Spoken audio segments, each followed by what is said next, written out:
Gravenmore House sat a little way back from the road, not far enough to feel private and not close enough to feel connected to anything. Behind it stretched an open heath swept bare by the sea wind. Before it ran a lane that crossed a waste of sandy fields towards the shore, growing lonelier with every mile. The people of the nearest village had always spoken of it with a particular kind of quiet, not fear exactly, something older than fear. The kind of careful silence people develop around a place they have decided, collectively and without discussion, not to think about after dark. It was, for all that, a substantial house, built in an era when builders took their time and did not spare their materials. Gray stone, deep-set windows, a broad staircase that creaked on every third step, long passages that seemed to lead always slightly further than expected, and cellars that could have hidden a regiment without much inconvenience. A house built to last, which it had, longer perhaps than anyone had intended.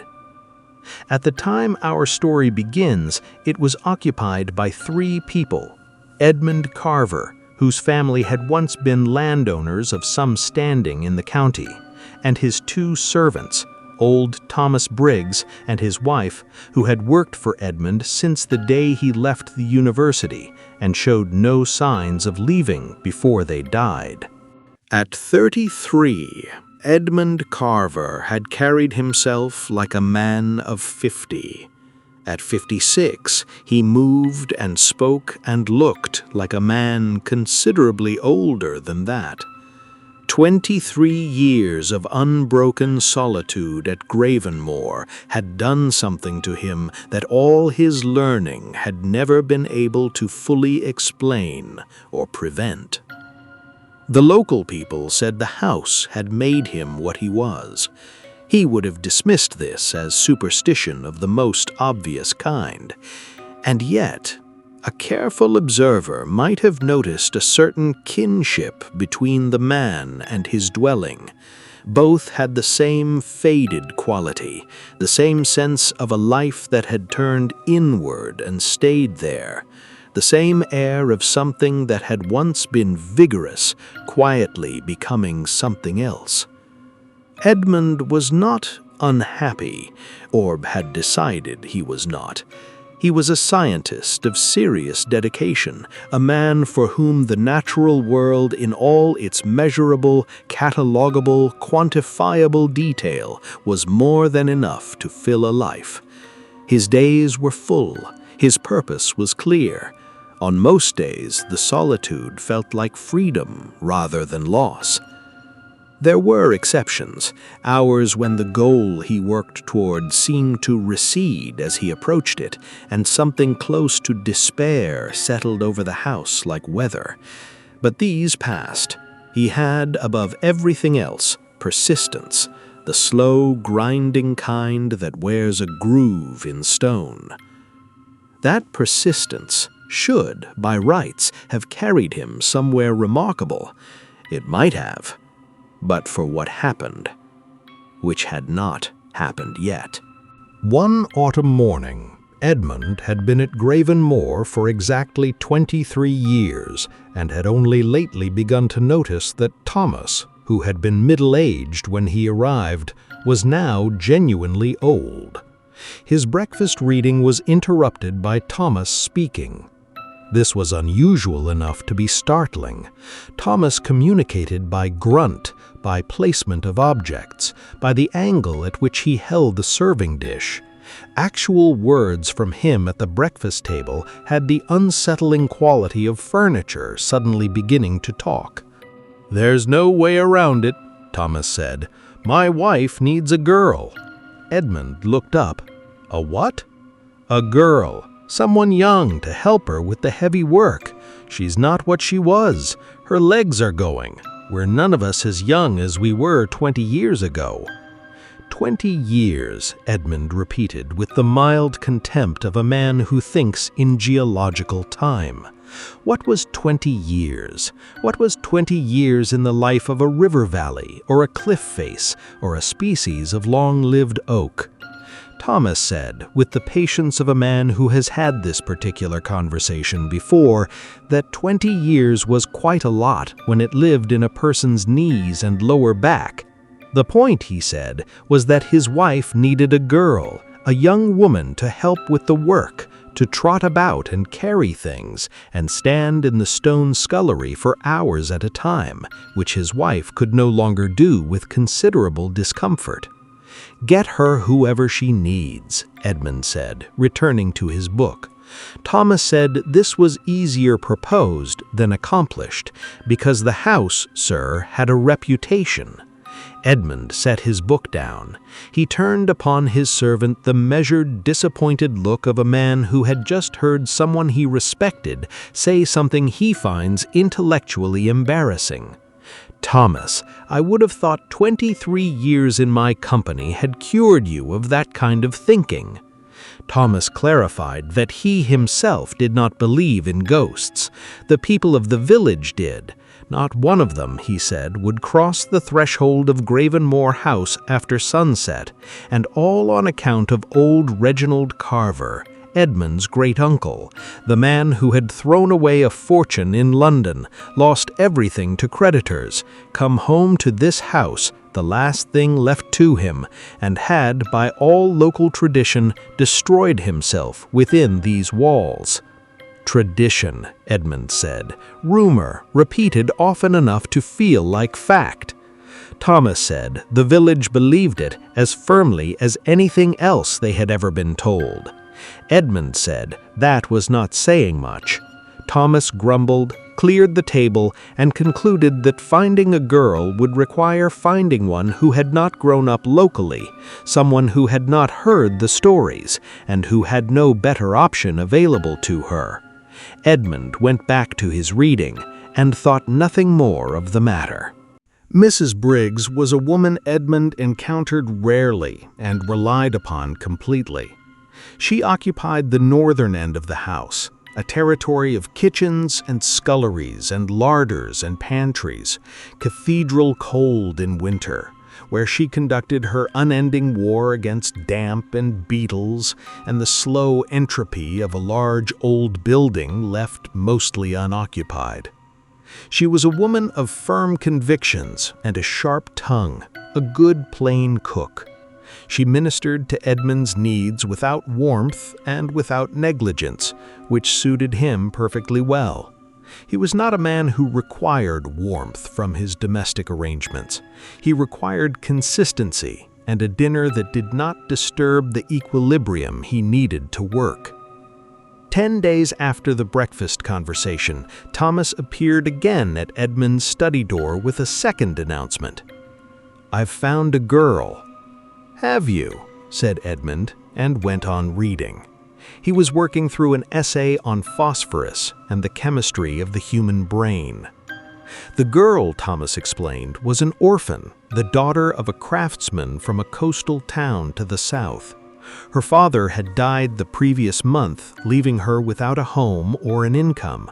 An aunt in the village had taken her in temporarily, and when the aunt heard that Gravenmore needed household help, she had thought it might suit her niece. The girl's name was Clara. She had nothing heard about the house. She had accepted the position with evident gratitude and with a composure that Thomas, grudgingly, admitted had impressed him. Her father had educated her rather better than her circumstances required, Thomas added, which was a complication.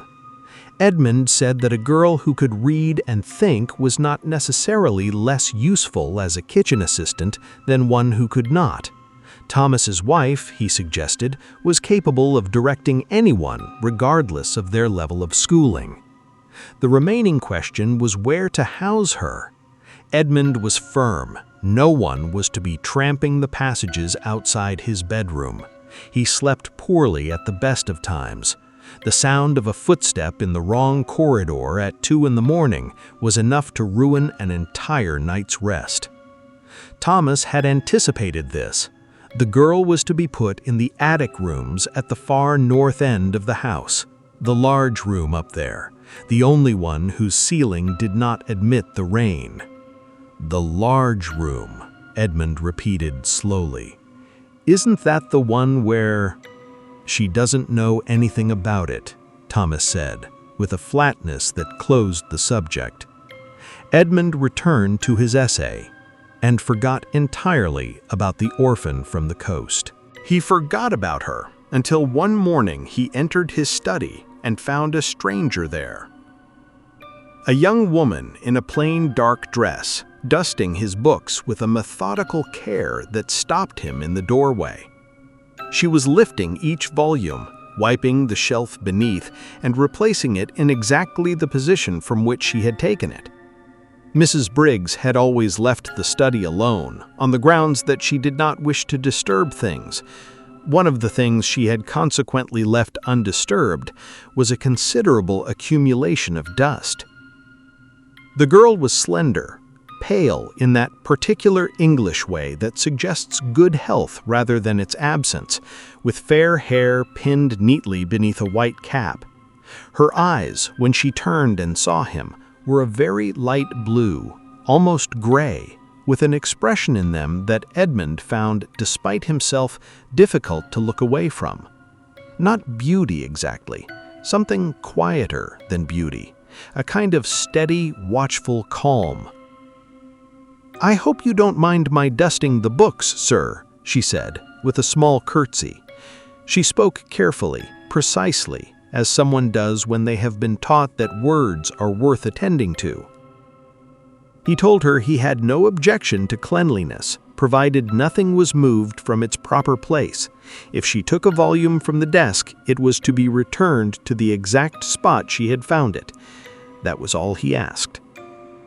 She said she would be very careful. He asked when she had arrived. That morning, she said. He sat down at his desk. She finished her work and left, moving through the doorway with a quietness that was less like shyness than genuine, practiced consideration for the space around her. Edmund watched her go with a curiosity he did not entirely understand. He had spent very little of his adult life in the company of young women, and he observed this one with a detached interest of a naturalist encountering an unfamiliar species. How neatly she was made, how carefully she moved. What a pity, he thought, that a creature of such evident quality could find nothing in the world to do with herself but clean other people's shelves. Then he went back to his phosphorus essay and did not think of her again. Until a week later, when he passed her in the corridor and stopped. The change in her was immediate and unmistakable. The color had left her mouth. The steadiness had gone from her eyes. What he saw in its place was something he had no easy name for, not quite fear, not quite grief, but something that combined the worst qualities of both with the added dimension of a person who has not been sleeping. Edmund stopped her and asked what was wrong. He said it plainly, without preamble, not because he was particularly perceptive, but because the change in her face was too stark to overlook without it becoming a kind of deliberate ignorance. She said it was nothing, that it was not worth troubling him with. He told her that living among books had not made him entirely indifferent to the people around him, and asked her to speak plainly. Was she grieving for her father? He suggested. That would be understandable. "It isn't that, sir," she said. "I shall grieve for my father all my life, but that isn't what this is." He waited. She hesitated. Then she asked very quietly whether he would promise not to tell Mrs. Briggs she had said anything, because Mrs. Briggs would scold her and might send her away. He gave her his word. The room, she told him, was large, the far end of the house facing the sea. She could see the water from the window at night, a dark line against the darker sky, and sometimes the sight of it comforted her. It reminded her of home, of a different sea, glimpsed from a different window in a life that no longer existed. But from the very first night, something had been wrong. Not a dream, she was careful to say, not exactly, more a weight, a heaviness that settled on her in the dark and followed her through every hour of sleep, so that she woke each morning more exhausted than when she had lain down. And in the gray moment before full light, just at the point when the darkness begins to pull back and objects resume their shapes, she had seen something. In the corner, she said, between the fireplace and the wardrobe. Edmund told her it was most likely the wardrobe's shadow cast at an angle by the first light. No, sir, the wardrobe's shadow I could see clearly. It was sharp where it fell. This was something else, in the corner itself, something without a clear outline, except that if it had an outline at all. "Go on," said Edmund, and the words came out with more urgency than he had meant them to carry. "It had the shape of a person hanging against the wall." Edmund went pale, then composed himself. He told her with genuine kindness that her nerves were raw from loss, that the mind in a weakened state manufactures exactly this sort of thing, that every corner fills with ambiguous shapes at daybreak, and the coat thrown over a chair becomes a figure, and the folded curtain becomes a face. She said she had told herself all of that. She had told herself the same thing every morning for a week, but the weight came back each night, and the shadow came back each morning, and it was always the same shape in the same corner, and it was gone before the light was strong enough to see what made it. Edmund said she must overcome it, that moving her on account of a shadow would be the worst possible thing he could do for her. It would only confirm the fear in place of defeating it. Besides, every other room on that floor admitted water through the ceiling. She must try, he said. She must use her education and her intelligence, and she must try. "I will, sir," Clara said, with a small curtsy. "I'll do my best." She went back downstairs, more alone than when she had left. Her days at Gravenmore were long and cheerless. Her nights were worse. The shapeless weight, the gray light shadow, which had seemed so manageable a problem when described in a well-lit corridor to a man of reason, were, in the actual experience of them, something else entirely. Something that accumulated. Something that did not diminish with familiarity as ordinary fears do, but grew denser with each repetition, the way a bruise deepens over days. Nobody had told her the house had a history, and yet she moved through its corridors wrapped in a dread she could not trace to any source, as though the building itself were exhaling something that her body understood and her mind could not name. The Briggses offered no comfort. They had made their calculation privately and arrived at a simple conclusion.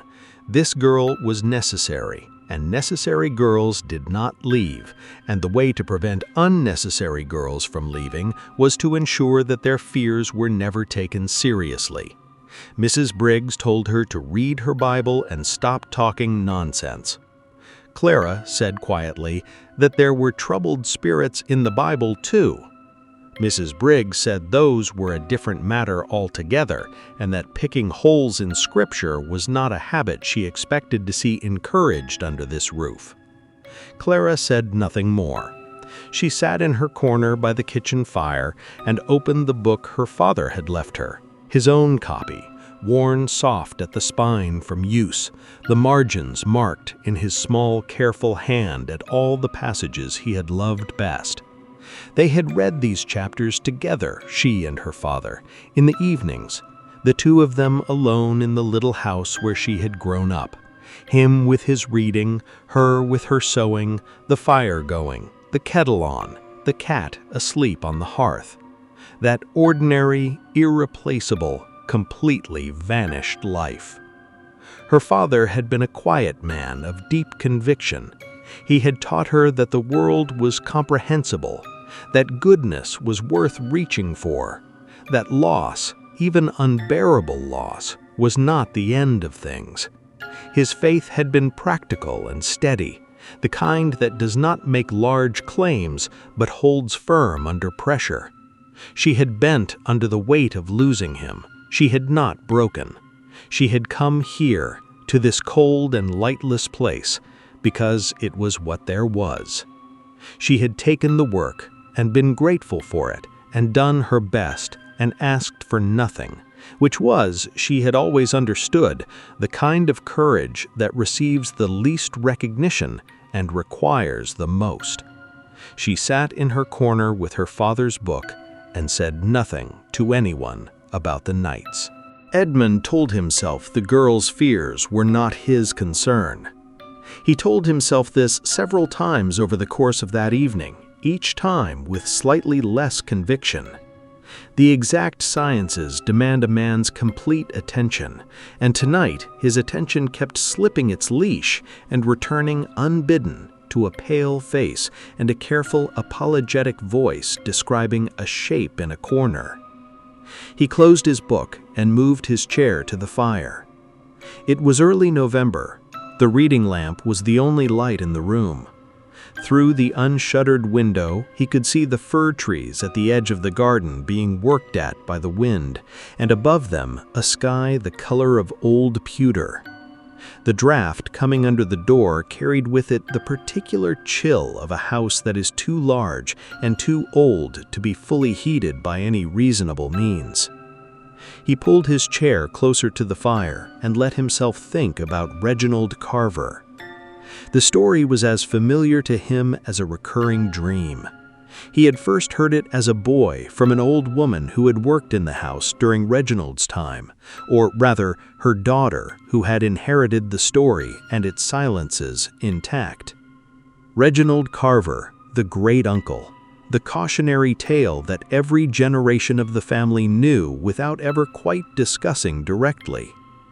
The Cambridge years, the reckless spending, the horses, the unsuitable marriage, the London dissipation, the wife who left, the creditors who stayed, and at the end of it all, this house, the last thing, the only thing left. He had ridden back one November night without warning. The old housekeeper had cooked him supper. She had noted afterwards that he had eaten almost none of it. The next morning she had waited for him. Noon came. The afternoon wore on. When the light began to go, she climbed the stairs and knocked on his door, and knocked again and called his name, and heard nothing. The door was locked from within. She ran out into the road and flagged down a laborer who came up and broke the lock with a single blow of his fist. Reginald Carver was dead.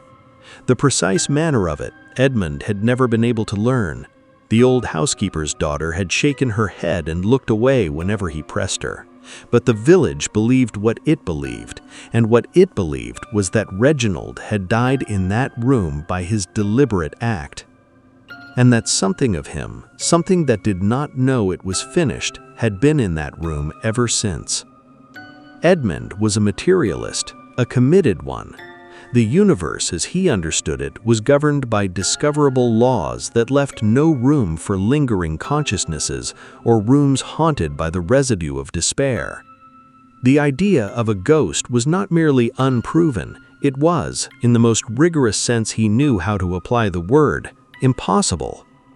And yet the girl described a shadow, in that corner, in that room, in the shape of a body suspended against the wall. Edmund sat with this for a while in the firelight, and then made a decision that he framed to himself as entirely rational. "I'll sleep in that room tonight," he said, to the fire and to himself.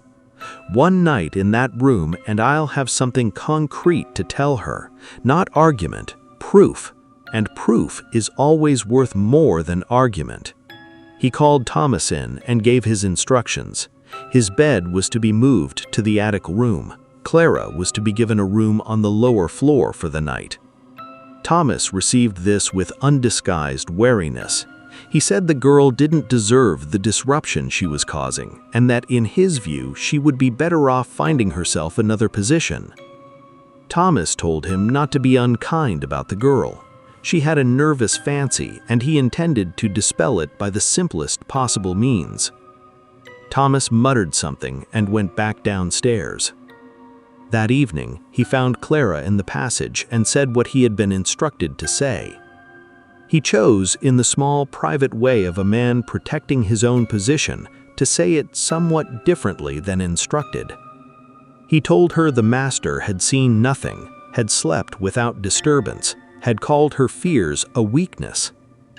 He did not tell her she was to be moved to the lower floor. Clara went back to her corner by the kitchen fire. Her mind, loosened by the day's accumulated loneliness, drifted toward the home she had lost, the small, warm room where she and her father had passed their evenings in the ordinary happiness of people who do not yet know they are happy because the happiness has not yet been taken from them. Were those evenings really gone? Was there truly nothing left of them but an empty chair in somebody else's cold kitchen? Edmund retired late that night. He had been reading about an ancient lake-dwelling people, their tools, their settlements, the particular ingenuity of lives built on water, and the reading had been the pleasant, expansive kind that loosens the mind without tiring it. He felt alert and well-disposed when he finally rose and took his candle to the attic stairs. The clock on the landing struck 2 as he reached the top floor. The passage that led northward from the stairhead was narrow and very dark. His candle made a small circle of amber light that the surrounding darkness pressed against from all sides. He thought briefly of Clara, of what it must have been like to walk this passage every night, alone, at the end of a long day, knowing what waited in the room at the end of it, or believing she knew. He opened the door of the north room and stood in the doorway. It was a large room and immediately oppressive, not from anything you could name, but from the accumulated weight of furniture that belonged to another age and furniture that had served other people who were now gone. A vast wardrobe in dark walnut, its brass fittings gleaming unpleasantly in the candlelight like eyes that have been waiting. A 4-post bed cut down on one side to fit the ceiling slope, which gave it an awkward, almost wounded look. A bureau with the particular heaviness of old wood that has absorbed decades of secrets. Rush-bottomed chairs, softened with age into something almost organic. No carpet except a narrow strip beside the bed. Dismal, he said, to no one, and meant it. He went to bed. The bed was comfortable. He was tired in the pleasant way of a man who has used his mind well, and he fell asleep almost immediately. He was awake again 10 minutes later. What pulled him out of sleep was not a sound or a movement or a temperature change he could measure. It was something else entirely. A weight of feeling that had settled over him while he slept and was still there when he opened his eyes. A heaviness of spirit that had no source in anything that had happened to Edmund Carver in 56 years of careful, self-contained, emotionally orderly living.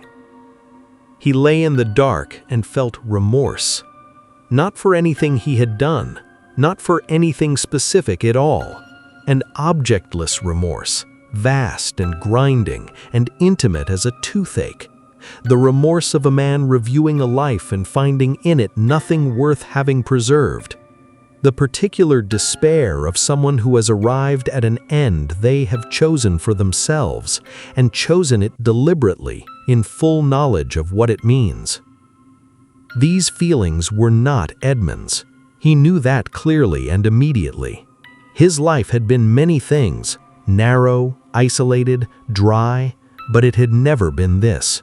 This belonged to someone else, to a man who had lain in this same room, in this same darkness, at the end of a very different and much more terrible life, and had felt precisely this on his last night on earth. Edmund understood as he lay there something he had no philosophical apparatus for understanding. The room had absorbed it.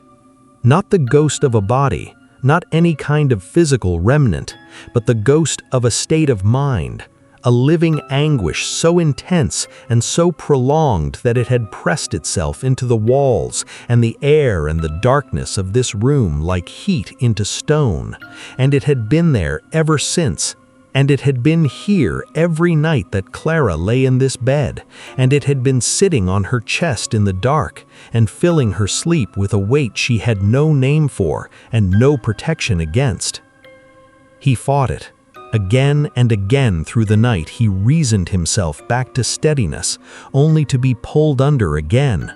The same remorse, the same grinding hopelessness, the same sense of a life arriving at its terminus.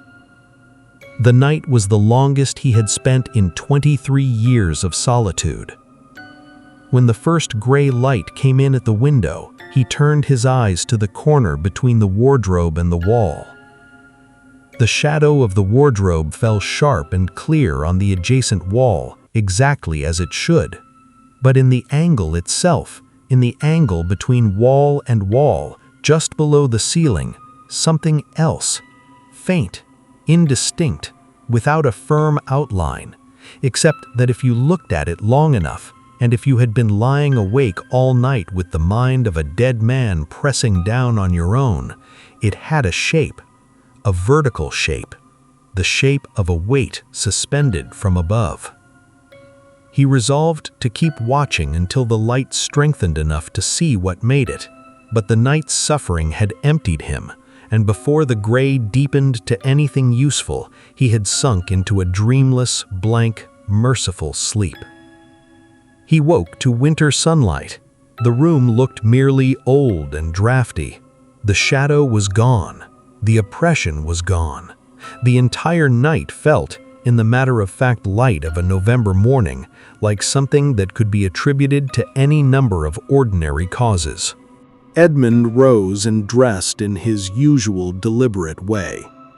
He recalled the feelings of the night with the clear discomfort of a man who has been made to think something he does not wish to think. And his first instinct was the familiar one, to dismiss the experience as the product of a disturbed digestion, or perhaps the influence of the girl's story on a mind less impervious to suggestion than he had always believed. The wisest of us, he admitted privately, is more governed by imagination than we would choose to confess. Clara would not sleep in this room again. That, at least, he was clear on.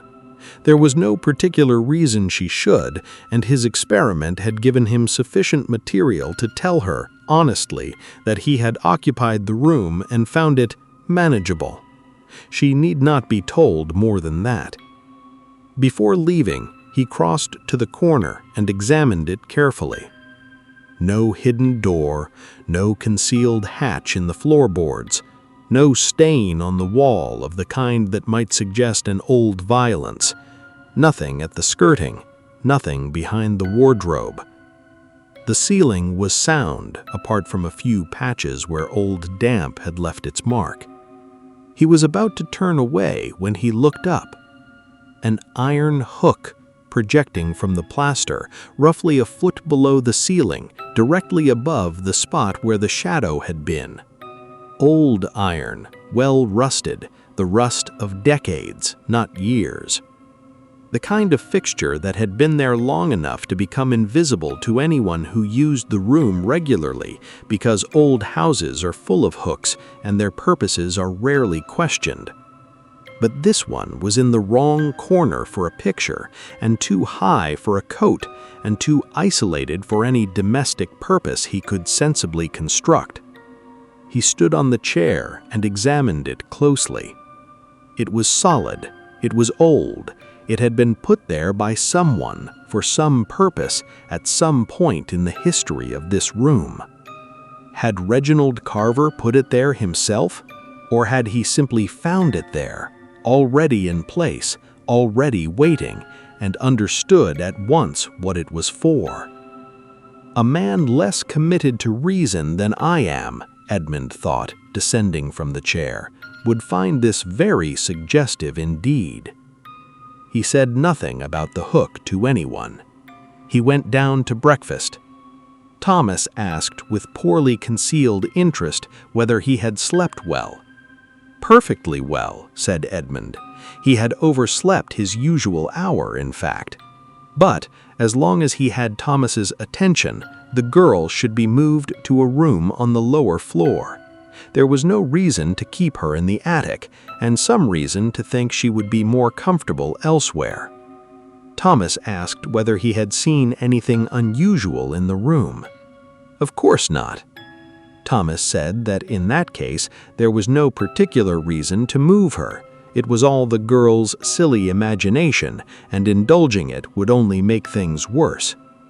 Edmund said to move her anyway.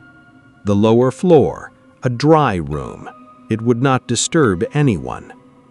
Thomas grunted in the way that Edmund understood to mean, "Yes, sir. Understood, sir. Consider it done." Edmund was mistaken. Thomas Briggs did not move Clara to the lower floor. What he did instead was find her in the passage and tell her what he wished to tell her, which was not the same as what he had been told to tell her. He had been watching his master for 23 years, and he knew Edmund Carver's habits of mind better than Edmund knew them himself. He had watched the way Edmund's eyes followed the girl when she moved through a room, the way he asked after her twice in the week since she arrived, small questions, casual questions, the kind a man asks who is more interested than he wishes to appear. Thomas and his wife had given 20 years to this house and this man. They were not going to be eclipsed in the quiet economy of an old bachelor's household by a pale-faced girl from the coast who had been there 3 weeks and was already causing disruptions. So he told Clara that the master had seen nothing, had slept without a moment's disturbance, had said she was being foolish. Clara absorbed this. She stood very still for a moment. Nothing at all disturbed him? Not a thing. Slept better than he has in years, he said. She nodded slowly. Then I'm ashamed of myself, she said. I'll go back to my room tonight, Mr. Briggs, and I won't say another word about it. Thomas told her she had caused quite enough trouble already and went about his morning. The day passed the way days passed at Gravenmore, slowly, in a silence broken only by the sound of wind against old stone. Edmund sat in his study. Clara moved through the house on her appointed rounds, sweeping and dusting the cheerless rooms with a thoroughness that asked nothing of anyone. Anyone watching her carefully that day would have noticed the color was quite gone from her face, and that her eyes, usually composed, had taken on a quality that was harder to name, the quality of someone who has made a decision, and has done so calmly, and does not intend to revisit it. She ate almost nothing at supper. She was very quiet. Thomas and his wife put this down to sulking. At bedtime, she wished them both a civil good night. She climbed the stairs to the attic without being asked, without complaint, without requesting anything from anyone, without a single word that might have changed what came next. The next morning, Mrs. Briggs could not find Clara when she needed her help preparing breakfast. She sent Thomas upstairs. He knocked. He called her name, once, then again, then several more times, each one answered by the same unbroken silence. He tried the door. It was locked from within. He knelt and looked through the keyhole and could see the key sitting in the lock from the other side, which meant the girl was still in the room and had locked it herself from within and had not answered. He told himself she was making a point, that she had done this deliberately, to prove something or to frighten him. But even as he constructed this explanation, he could feel it failing, because a girl who wanted to make a point would not have been as quiet as Clara had been quiet the night before. A girl who wanted to frighten someone would not have gone upstairs with that particular settled calmness, that particular absence of anything that needed to be said. He went downstairs for the iron bar kept near the landing window. He came back. He struck the lock once, and the old mechanism gave way. The same lock that had given way before, decades earlier, when another man had stood outside another locked door in this same house and understood, too late, what the silence meant. The door opened. Clara was in the corner, between the fireplace and the wardrobe. She had used the iron hook.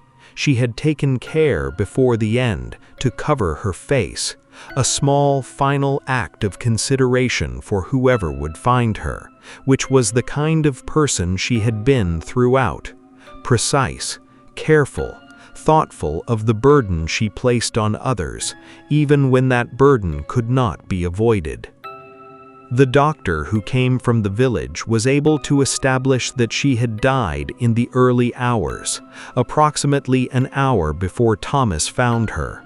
No one could say what the final hour contained, what she had felt or seen or understood alone in that room in the dark hours before the gray light came.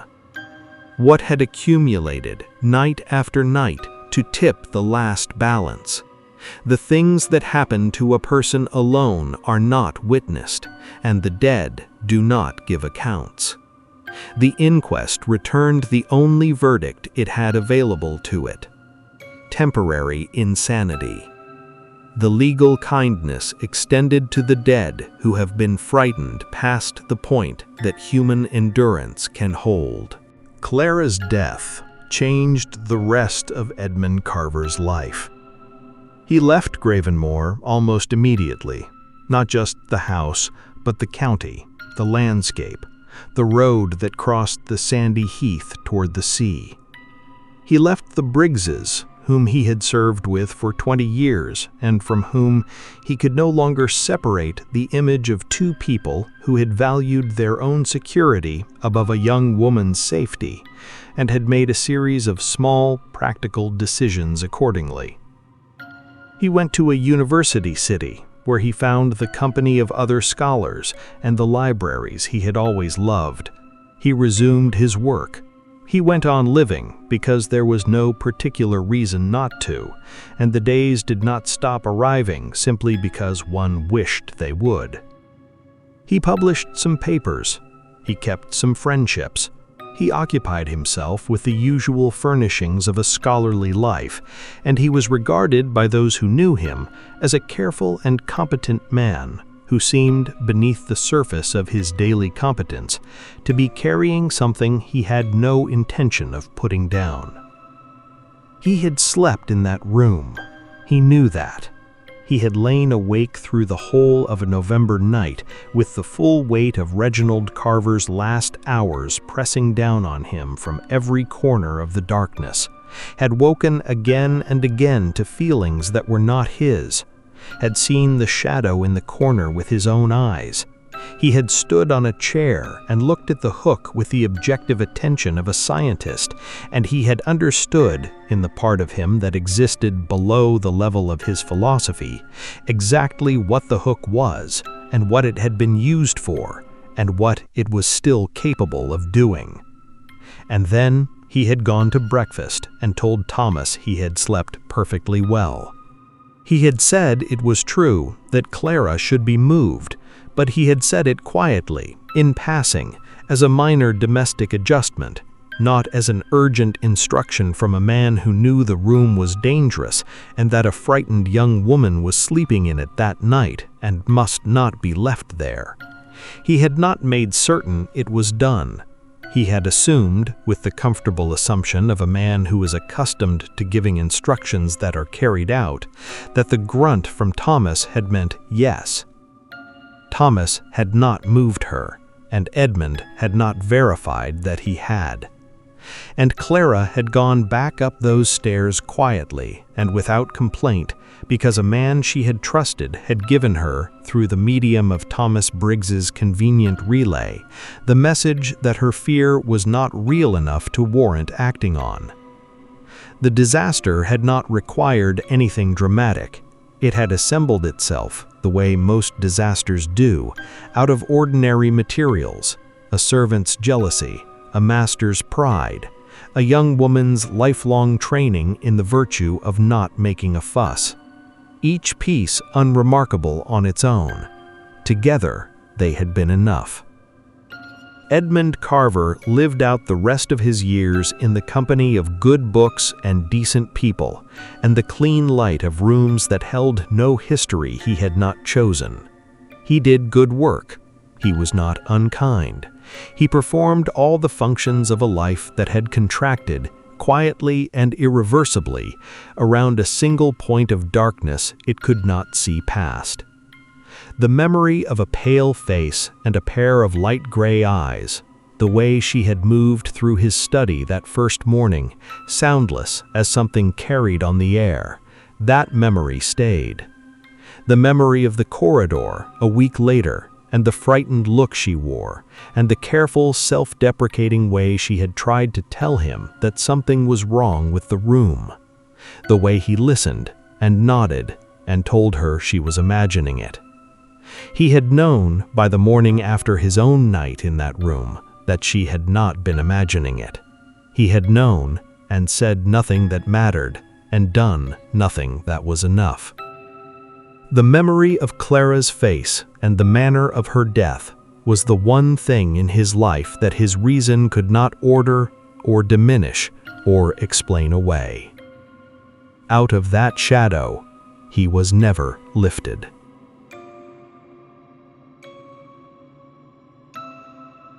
If you enjoyed tonight's story, leave a like, subscribe to Saturday Screams, and turn on notifications for more terrifying tales every week. Good night.